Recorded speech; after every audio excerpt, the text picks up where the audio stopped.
I'm so pleased to have Gary and Cynthia here. Gary has spoken to Mastery Circle in person and on Zoom many times.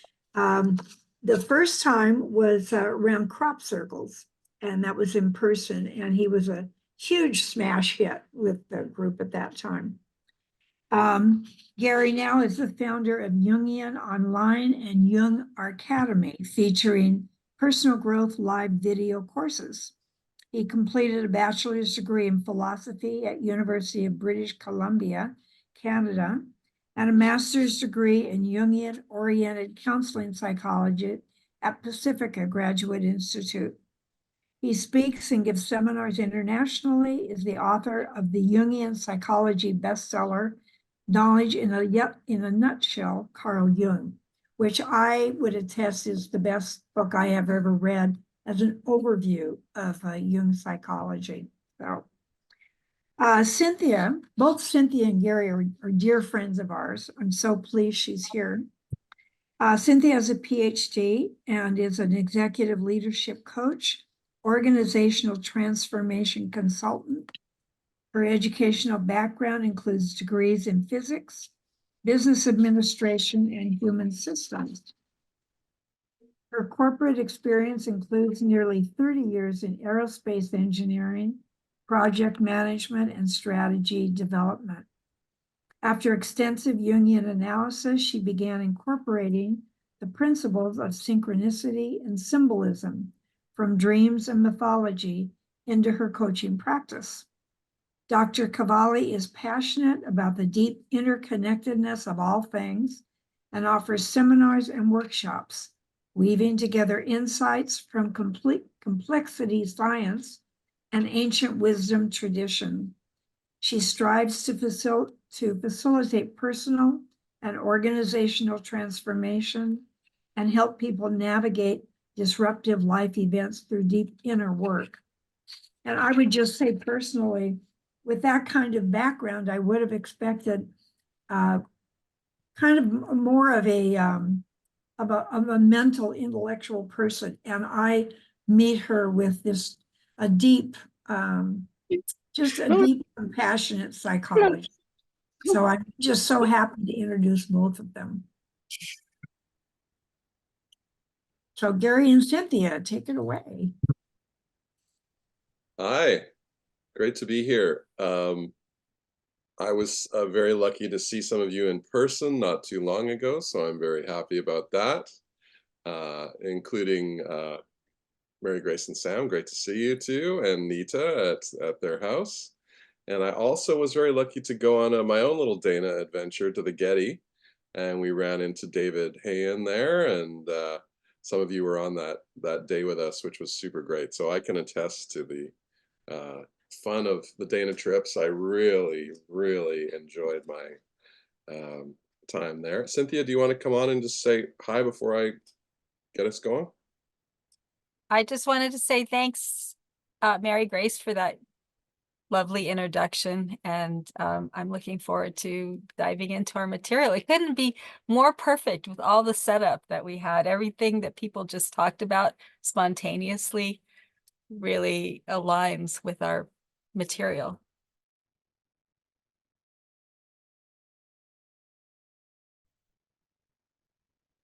All right. So I'm going to share just some slides. I think that I'm set up to do that. So, okay. So I'm going to talk for about half our time today, and I think I'll hopefully be under time a little bit, and I'll let Cynthia take the second half and really, give you guys some more to chew on there, and I'll sort of set the table for her. And so I'm going to talk about synchronicity. I'm going to talk about extended mind for some of you that are familiar with that term, and sort of what Jung talked about, the spiritual problem of the modern person, and what what is going on with us in a world where the modern rational mind is sort of pretending that none of these spiritual things that we've been talking about here in Mastery Circle for a long time go on, and how the modern person is suffering a little bit from that. So the definition, my sort of little definition of a synchronicity is a meaningful correlation of outer events and inner states across space and time. And I'll give you a little example of one of those. So this is from Norman Mailer. He said, working on the book Barbary Shore, I always felt as if I were not writing the book myself, but rather as if I were serving as a subject for some intelligence which had decided to use me to write the book. It had nothing to do with whether the work was good or bad. It just had to do with the fact that I had absolutely no conscious control of it. If I hadn't heard about the unconscious, I would have had to postulate to explain this phenomenon. For the first time, I became powerfully aware of the fact that I had an unconscious, which seemed to have little to do with me. The book came out sentence by sentence, and I literally never knew where the next day's work was coming from. Ironically, writing about FBI agents and old Bolsheviks in Barbary Shore, the greatest single difficulty with the book was that my common sense thought it was impossible to have all these agents and impossible heroes congregating in a rooming house in Brooklyn Heights. Yet a couple years later, I was working in a studio on Fulton Street at the end of Brooklyn Heights. On the floor below me worked one Colonel Rudolph Abel, who was the most important spy for the Russians in this country for a period of about 8 or 10 years. And I'm sure we used to be in the elevator together many times. I think he literally had the room beneath me. I've always been overcome with that. It made me decide there's no clear boundary between experience and imagination. Who knows what glimpses of reality we pick up unconsciously, telepathically. So here's Norman telling his story. And this, by the way, this got turned into the movie, the Tom Hanks movie, Bridge of Spies. So he's writing a book. He doesn't know why he's writing this book. He doesn't know what's it about, but soon he discovers that living right below him is why he's writing this book, and that the field of consciousness had given him something to chew on. So what I want you to take from this is the idea of psyche as a field. Psyche is not just brain.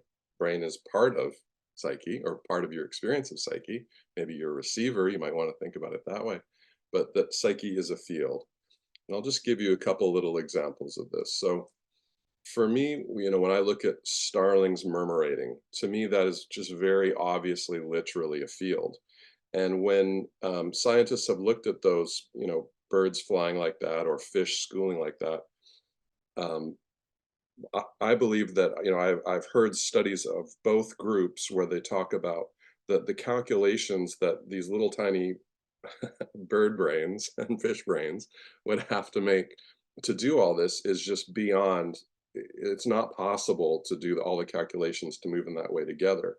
It's just not possible to do all those computations to move in a group like that. But if you understand it as a field, which it visually obviously is, as some sort of little psychic field, little animal psychic field, then it starts to make sense.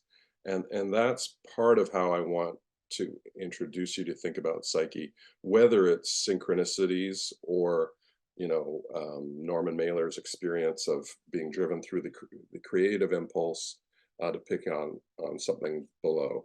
So thinking about psyche as a field. I always mention Rupert Sheldrake's work and the sense of being stared at, where they've run an experiment thousands of times in Holland with an observer and someone who guesses if they're being observed.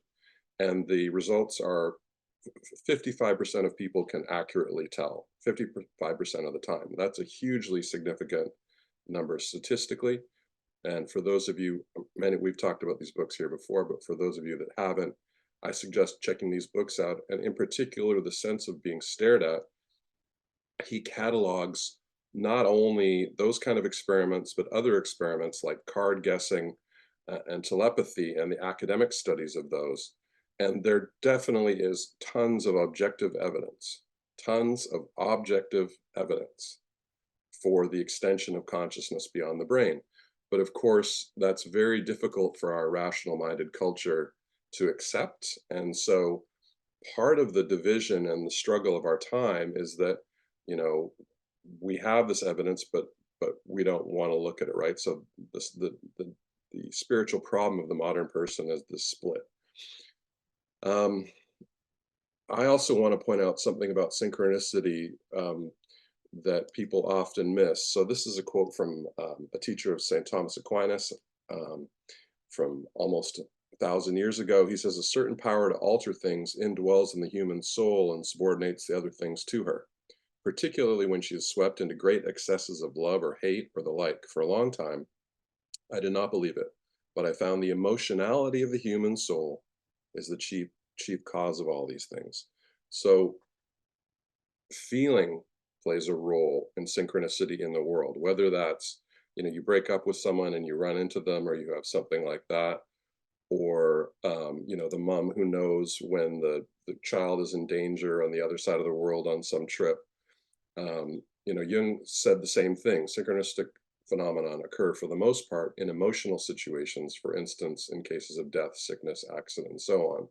We observe them relatively frequently at moments of heightened emotional activation, which need not, however, be conscious. So when many people are looking at or thinking about a synchronicity, they're kind of going on a head trip and going on a, what is this for me? And it's very tempting, right, to think that we're special when we're having these experiences.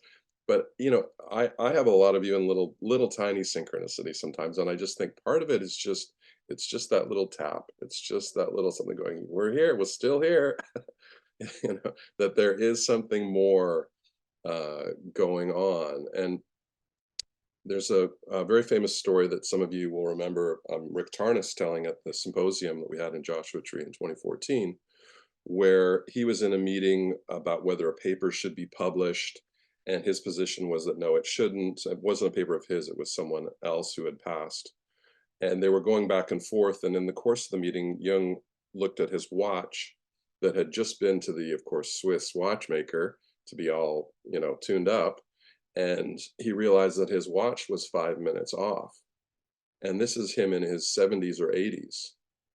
And he realizes his watch that just came back from the Swiss watchmaker is off by 5 minutes. And he goes, I'm the problem here. He says, I'm the one who's got it wrong. So let's start the whole meeting over and I'll change my attitude. Now, this is pretty good for somebody in their 70s and 80s who's a spiritual teacher who is having an interaction with someone and says, whoa, I'm the one not getting it. I'm not getting it. I have to change my attitude, which is very often the point of a synchronicity, of getting us to change our attitude. So feeling and listening to that and being willing to hear what we don't necessarily want to hear is a big part of these things. And I think that's part of the spiritual crisis of modernity, is this refusal to participate with this whole world, whether it's the possibility of the extension of consciousness or synchronicity. And so, so many people are struggling, and I think Mastery Circle is in so many ways an answer, a response to this, a wanting to live with connection to this mystery or these miracles of life. And but the larger culture is missing stuff. It's missing the point of this quite a bit. And one of the ways that you'll see that and experience it is people talking about AI, for example, as though it were consciousness. Now, in order to think about a machine, a computer, having the same consciousness as a person, you have to look at nature and see a machine there, and then see yourself in that reflection as a machine. And I think that's what the modern person is doing, is projecting a machine, and who makes machines? Humans, onto nature, and then seeing ourselves reflected back in that. There are many elements of consciousness that will never be reduced to ones and zeros, as all digital things are. The psyche cannot be reduced to ones and zeros, whether it's the heart and the mysteries of synchronicity or the mysteries of the extended mind, the feeling elements of us. There's so many parts of us that are not rational and cannot be understood rationally. And I'll just share a little quick story that I had about a year ago. I was going on a trip. This is a storm story, which will be perfect for what you guys were talking about before. So I was going from where I live, which is kind of country-ish, to a bigger city. And my headlamp was out in a different spot than it usually is, and I'm packing for this trip. And the headlamp kind of, I get feeling, or I think, have the thought of, oh, bring the headlamp. And then my rational mind says, well, you're not going to need the headlamp. You're going to a city. It's, don't worry about it. And so I leave it. And about 12 hours later, power goes out, and I'm in an Airbnb with, no power, no light, da da da da. Definitely could have used the headlamp. And to me, that voice of the intuition, which and intuitions usually just pop in out of nowhere. That's one of the ways you can tell it's an intuition versus a projection. A projection will have sort of a thought trail that gets you there. Intuition will just pop in out of nowhere. We overrule that part of psyche that's giving us these little hints with our rational mind. Our rational mind comes along and says, oh, no, you don't, you don't need that. But what is the voice that's telling us that we do need it? Where is that from? And to me, it part of that experience felt like ancestors. It felt like just grandmotherly people around that are just saying, hey, bring your umbrella.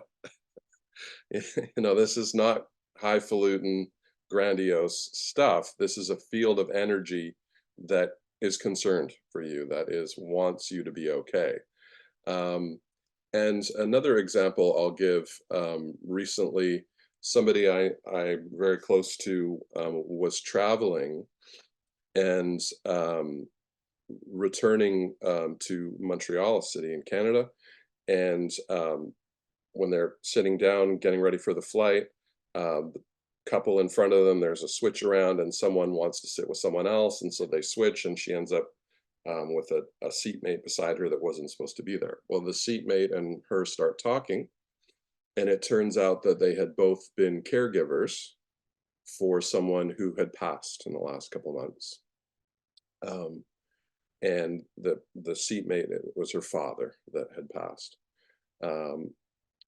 And they start talking and they realize, well, that's a pretty heavy thing to have in common. First, that they've been caregivers for someone that passed in the last couple of months. Then they realize both of these people were pilots. Then they talk a little further and they realize both of them had been pilots in the same part of the country up here before. And so they're starting to get, whoa, this is, starting to get goosebumps. And so they exchange numbers, which obviously they don't usually do with people on a plane. And off they go into their worlds. And a couple of days later, they bump into each other crossing a street in downtown Montreal. And the person says to my friend, I was just going to call you. It turns out that my father knew your uncle, and they flew together in a small town in Saskatchewan in Canada. And so it's just these little taps, these little notices of the universe, putting people in the right place at the right time. And that has a quality of care. It certainly reminds me of the word grace and the idea of grace. And I think many of our basic intuitions about spirituality get validated in phenomenon like this. And the intuitions we have about what's going on in the world and, angels and ancestors and souls being around us gets validated by these observations. I think, like the Jung example shows, we have to be willing to not identify with what our ego wants sometimes in these experiences, that it can't just be wish fulfillment, but that this larger field of care, a larger field of the heart, is existing, is flowing, is affecting all of our lives. And I think some of the spiritual crisis of modernity can be overcome if we can accept that and learn to participate with that and be with that. And that's where I'm going to leave it for today and pass you over to Cynthia. But just keep in mind that psyche is a field, and carry that with you into your day. So, thank you. All right, let's stop the share. Thanks. Oops. Thanks, Gary. Can everybody hear me okay? You can just not, okay, great. All right, let me share my screen here.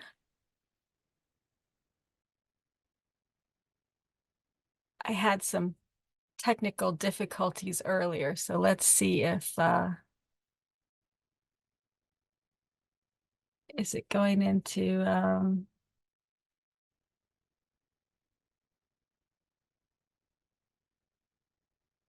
we go. All right, I can't tell you how well, let me back up. So I did my doctoral research on synchronicity, and this was a number of years ago, and the subject came in a very synchronistic way. I was going to do it on knowledge management, and there were all of these guides, I guess you could say. This confluence of events descended and drew me into this direction of studying synchronicity, and it was kind of, you know, kismet, you know. So it was like, all right, this is what I'm going to study, this is going to be the path. And it changed everything, of course, and it's my favorite thing to talk about or think about or daydream about or to hear stories about from other people ever in the world. And so I want to share a little bit about that journey with you today. I was just really struck by everything that happened in this meeting so far that seems to tie in with this whole idea of synchronicity. I want to look at it from a more feminine, a perspective of feminine order and structure, because I came at it from, of course, the idea itself is old. It's not a new idea, but Jung gave it the name synchronicity. And then he was speaking about it within a context and bringing in the scientific discoveries of the time, quantum mechanics. They didn't have complexity science yet. It was just starting to be known, but not really a field yet. And so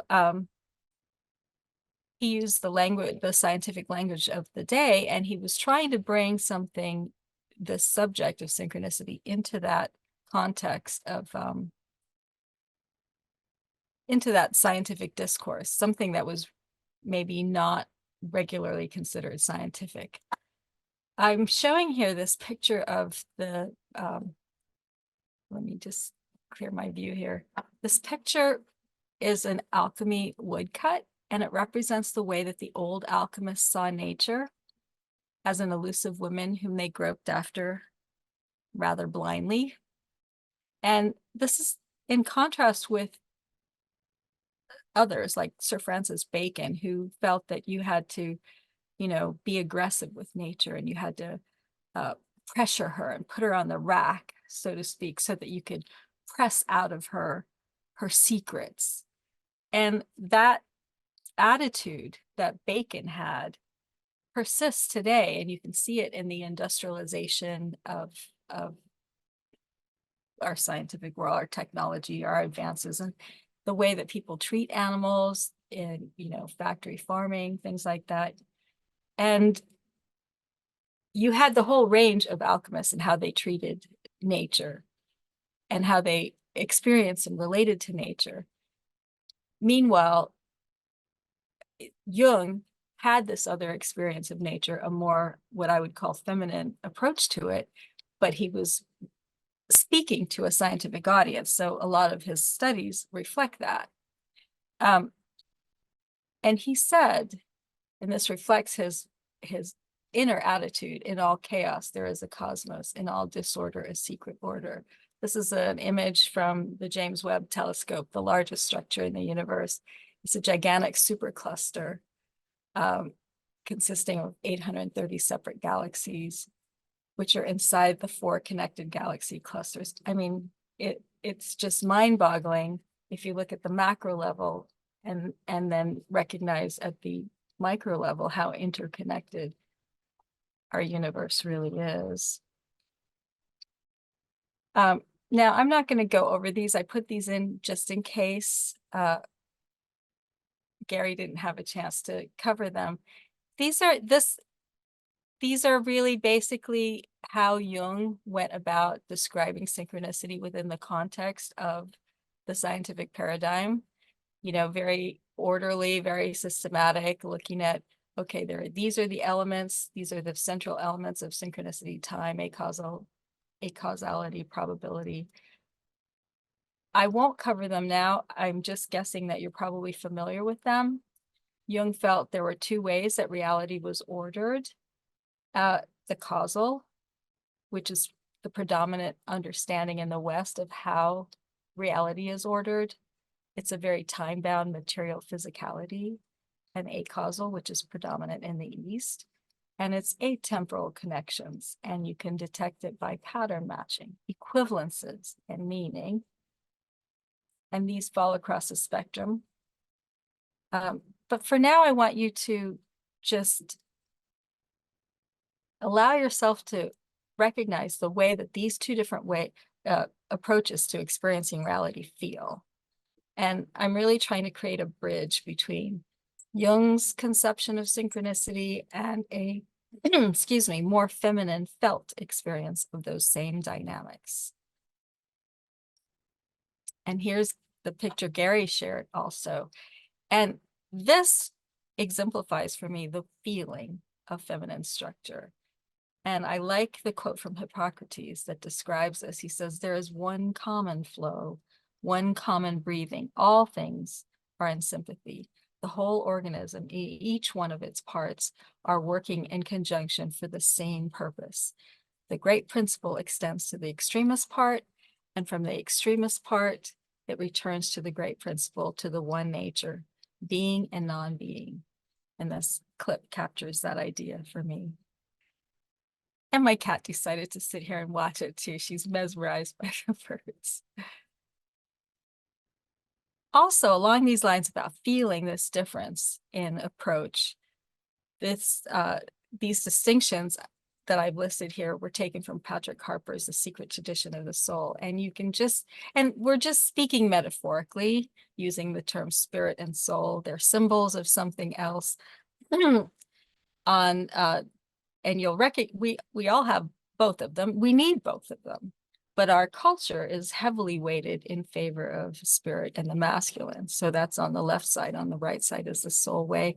If any of you have read Patrick Harpur's book, The Secret Tradition of the Soul, I highly recommend it. You know, the spirit is interested in ascent and soaring above the world and transcending and being rather puritanical, you know, interested in reality, quantitative insights, maybe you could say, whereas the soul is more interested in the descent and going into darkness, the circuitous, meandering way, the muddy messiness, full of stories, imagination, myth. It's not one way. It's not about unity. It's about multiplicity. It's about affirmation and not denial. It's about nature and eros and all of that feeling. So this non-structure structure that I'm trying to talk about, it's embodied in the sympathy of all things, that quote from Hippocrates I just read.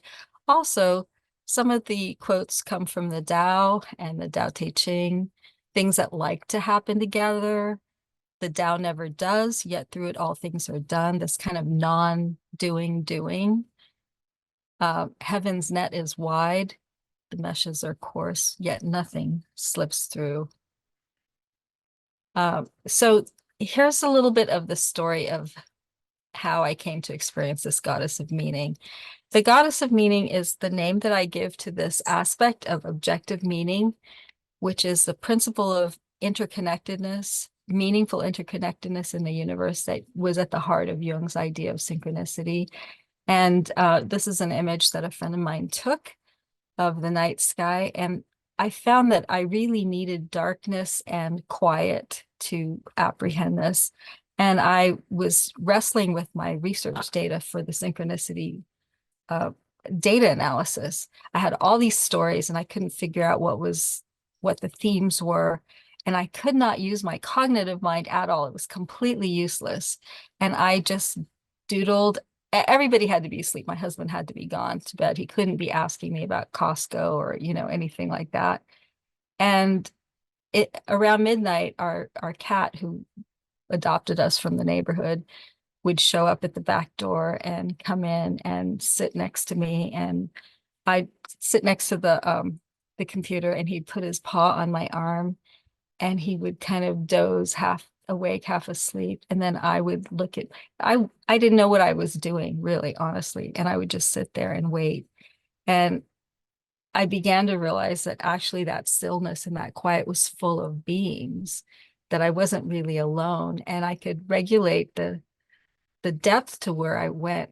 I'm not a meditator, and many of you might be, and many of you might have many of these experiences already, but for me, it was a new thing to feel the difference in my breath and how deep I could go and who was there in those places. That was really astounding. And I began to realize there was someone at the very deepest levels that I could experience.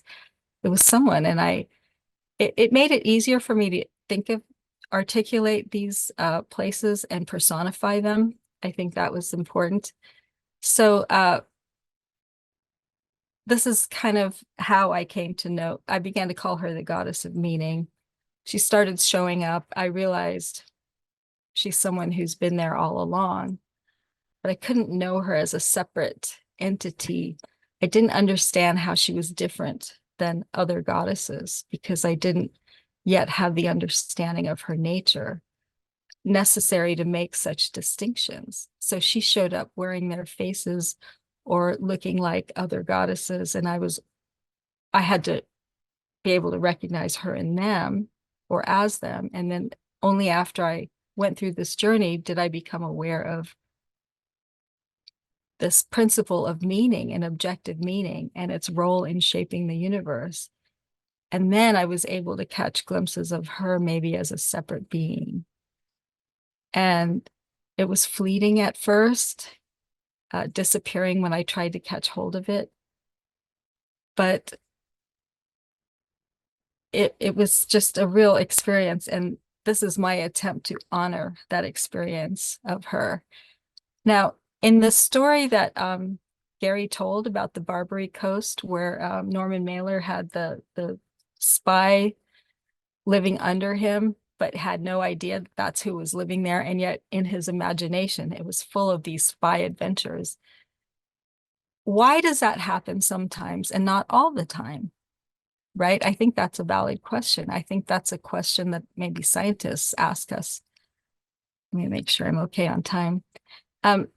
So here's my attempt to answer that from the research and experiences I had.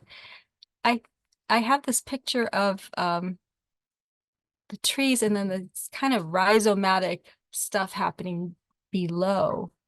And I feel like in the rational mundane state of mind, it feels like we're really quite separate. So you can liken that to these trees above. We don't appear to be especially connected. And yet the more we move into these deeper layers, let's see if I can. There we go. So I think the more we move into deeper layers of reverie and contemplation or meditation or active imagination, or, I mean, there are a number of different techniques with real names, or shamanic dreaming even, where we can be like awake even while sleeping, as the alchemists suggested. The world in that state of attention is very different and far more interconnected than would appear otherwise. So up here at the top, it doesn't appear to be especially connected. There's two separate trees, but beneath, I'm sorry, I don't know if you can hear, there's a fight going on here. everything's interconnected. And, I don't know if you've seen the specials on mushrooms, but I mean, that whole mycelial network thing. We're really, really interconnected. That's our reality. So this rhizomatic image of trees does a good job of depicting the way in which we appear to be separate on top, but underneath, we're deeply interconnected and tangled. I'm sorry, excuse me a second. Okay, sorry about that. Now, here in the beta states, we have what we consider normal waking consciousness. In the alpha states, we have heightened concentration and visualization. And then below this, you have theta, where REM sleep happens along with vivid dreams and insights. Now, I think there are different rules of being at each of those places. So in normal waking consciousness, you can talk about right and wrong, black and white, you can talk about things like that. But when you start to expand your awareness at these lower levels, at the alpha state, for example, and your visualization and concentration are heightened, and then you move into REM sleep, say, where you have vivid dreams and insights come, that's a highly creative area.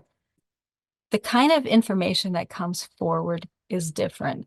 The rules of engagement are different. What's right and wrong are different. You get images giving you all kinds of insights, and you might be doing horrific things. You might be killing people or eating things that you would never eat, but things are much more symbolic there.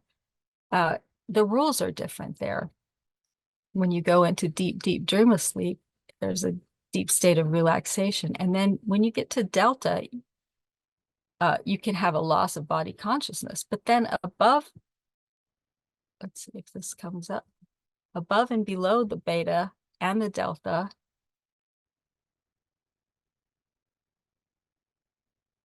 try to get it to, all right. There are states of mind where we are connected in a very, very deep way. And I'm just saying, I think that this is the way that, there we go. There's the delta and the gamma and the epsilon. Now see, whether you're above or below, it's still, you have mystical experiences and spiritual insights, both of those places. So I just want to, let me go back to that slide. I think that there are different experiences at different places. And so when you're in these, when you can go to this deep level, you can have this experience of this deep interconnectedness of synchronicity, and you can start to see all these connections. Now, in our daily lives, I think we go in and out from above the ground to below the ground and back up. I think this is the way that people who communicate with animals communicate with animals. And I think this is the way that we can communicate maybe with other aspects of reality, even people who have passed on. Maybe this is how mediums connect. You go into this space where the distinctions are not so evident and the lines get blurred. And now you're in that place where you can see into things, and even time changes.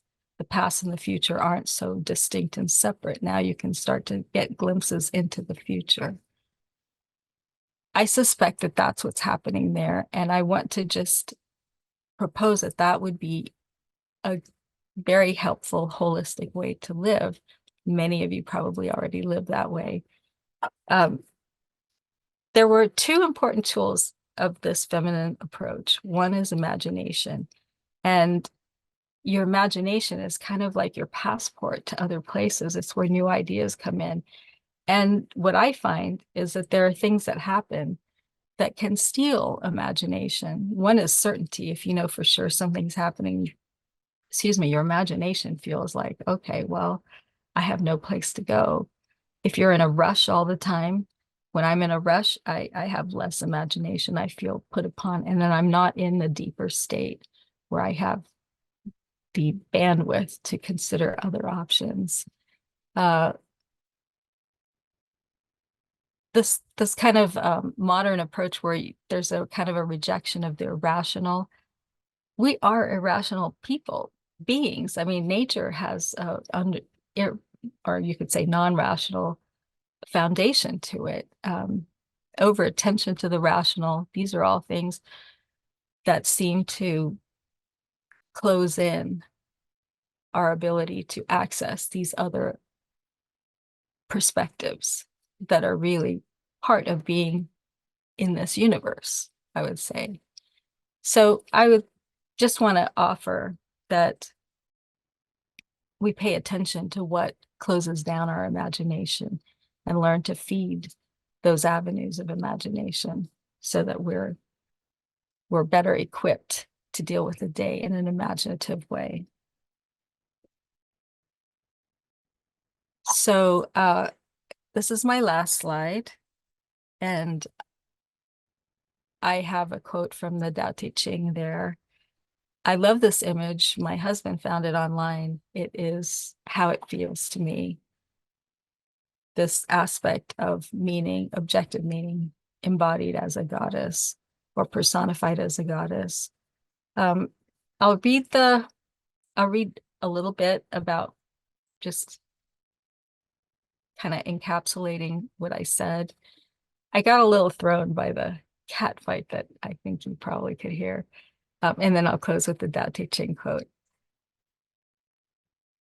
There are places that exist and are accessible only when our minds are quiet and our head isn't filled with what we know and our heart is present and still and waiting. And I suspect that that is where this goddess of meaning lives. That is where she appears as herself and doesn't have to wear another goddess's face or garb or expression to be seen. It is not the world of certainty and known outcomes of surety. It is a completely different place with different rules, different modes of action and feeling. And perhaps now it's time for her to make her appearance in this world in a more normal daily reality. Perhaps each of us will be able to play a privileged role in birthing her here. There is something formless yet complete that existed before heaven and earth. How still, how empty, dependent on nothing, unchanging, all-pervading, unfailing. One may think of it as the mother of all things under heaven. I do not know its name, but I call it meaning. If I had to give it a name, I should call it the Great. That's all I have for today. See, I'll stop my sharing here.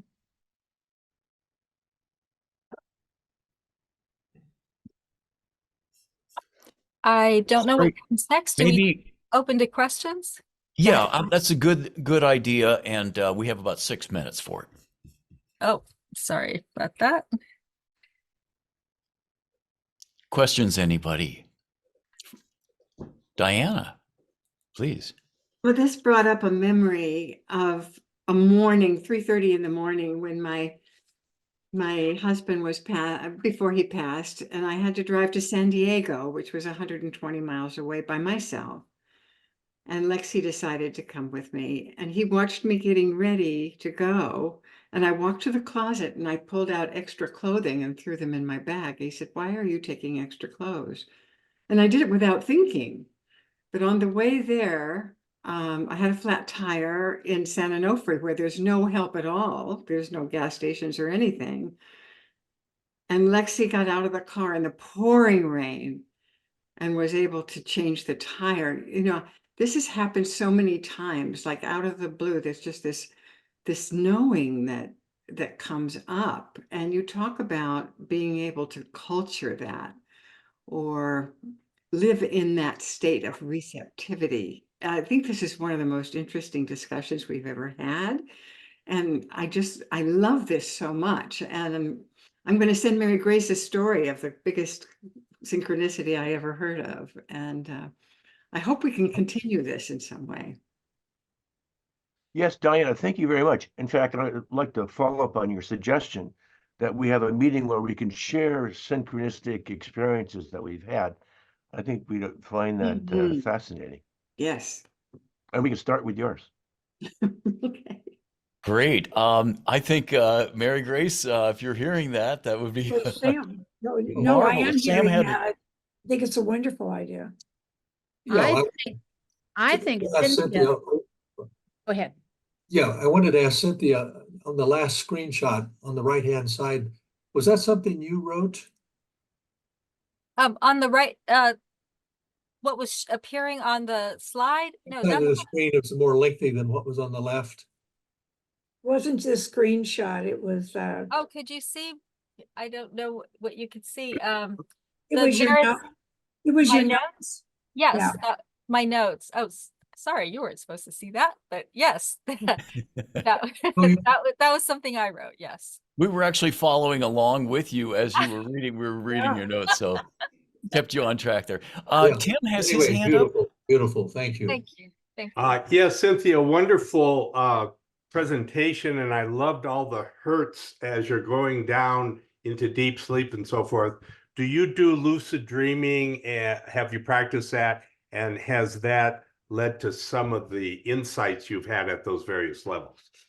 Yeah, well, so I'm an accidental lucid dreamer, but I worked with Robert Moss, who does shamanic dreaming Yes. and active dreaming, and so I'm comfortable moving into different spaces. I had never been a good meditator, and so I feel I was trying to like mix some of those. But yeah, that has played a part, absolutely. There was a woman who started to say, I'm sorry, go ahead, Tim, you had more to say. And Okay, then Linda had a question also. right.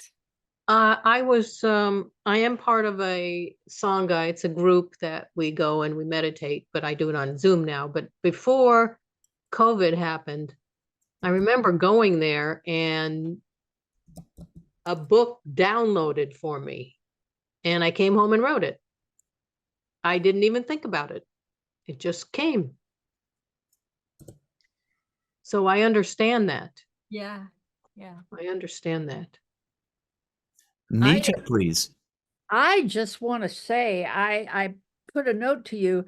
Anything you ever write, I want to read. I am blown away by your whole, I mean, it's like, oh, I feel so comfortable in what you're saying. I mean, the feminine so clearly defined, so the goddess of meaning. Jesus, woman, where have you been all our lives? You know, isn't that the truth? It's like somebody stand up and speak for the feminine this way. Just, it's like, God, how many thousands of years has it taken? God, thank you. Thank you. And Gary, you're not bad either, I gotta say. I have Very never great. not, I said, I've never been disappointed. I was so excited about this morning. Gee, You know, I want to just jump in. They were planning on doing a 7-week workshop, and that's been postponed. But we will be sure and let you all know when that happened. I'm very excited for that. oh, sign me up. Yeah, yeah, I think sign us all up. I don't know if you've seen the messages on chat. They're all so excited with both of you. And I'm just so grateful that you came and did this with us. And, you know, everyone's saying, let's share our own synchronicities. We would love to have you back again. I would love that. Thank I would you love so to hear much. these stories, the synchronicity stories. Well, you're always welcome to join us. I'll keep in touch with both of you so you know what's happening. And we are completely open to both of you presenting again. This was just, I knew it would be, and it was. So thank you so much. And by the way, we never heard the cats. You didn't? Oh I my saw goodness. the cat though.